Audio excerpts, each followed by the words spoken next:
Circumstantial evidence refers to evidence in a trial which is not directly from an eyewitness or participant and requires some reasoning to prove a fact.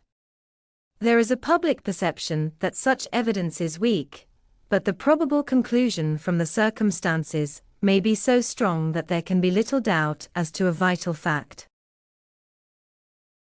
Particularly in criminal cases, eyewitness-type evidence is often lacking and may be unreliable, so circumstantial evidence becomes essential.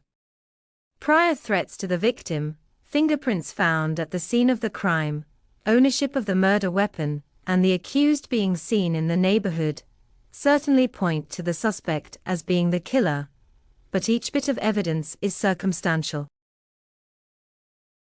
Most criminal convictions are based on circumstantial evidence, although it must be adequate to meet established standards of proof.